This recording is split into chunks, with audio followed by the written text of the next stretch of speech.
You're listening to Systemic Error Podcast. The failure was designed.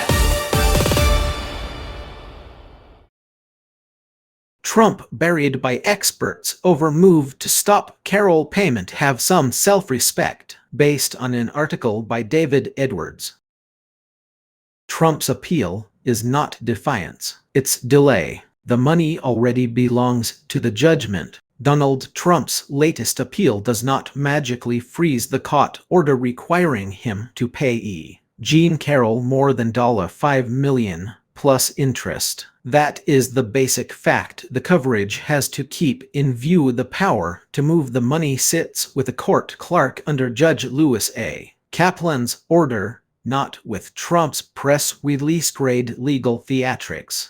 The source material is straightforward. Trump's lawyers filed a notice of appeal after the judge ordered the escrowed funds released. Legal experts say that filing alone does nothing to stop disbursement. He would need a stay, not another round of bluster.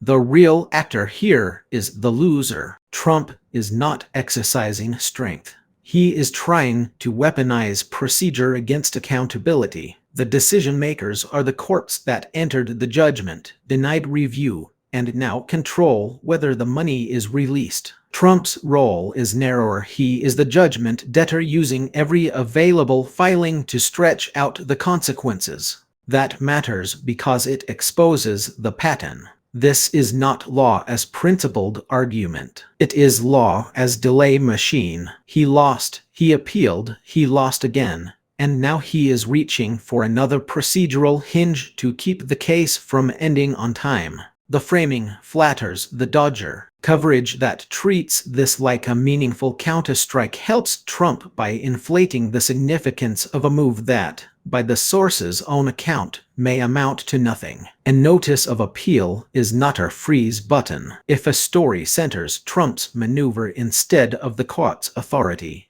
it risks laundering stalling tactics into the appearance of momentum. The sharper rating is simpler. This is what judgment avoidance looks like when it comes wrapped in legal stationery. The language is formal, the intent is not. The goal is to postpone payment, not to vindicate a principle. The courts have already spoken. The Supreme Court declined to hear Trump's challenge to the $5 million verdict on June 29, with no dissent noted from any justice, including the three he appointed. That should have ended the fantasy that this case is somehow still floating on open constitutional questions. It did not. Instead, Trump is now asking the court to reconsider that denial, an even more extraordinary request. The source notes that his attorney says the bid is unlikely to succeed. That is the real story. Even after repeated losses, he keeps reaching for exceptional relief as if persistence alone could substitute for merit.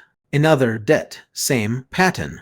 This case is not isolated. Trump also owes Carroll $83.3 million from a separate 2024 defamation verdict, and that case is headed to the Supreme Court as well. The pattern is consistent: lose, stall, relitigate, and keep the damage suspended in procedural amber for as long as possible. That is the deeper political meaning here. Wealth and power do not merely buy defense counsel. They buy time, which is often the more valuable currency. Trump's legal strategy is a public demonstration of how elites turn accountability into attrition. The system rewards stall tactics. The larger problem is not just Trump's conduct. It is a legal and political order that allows a powerful defendant to convert every defeat into another delay. That is not neutrality. It is institutional patience tilted toward the already powerful.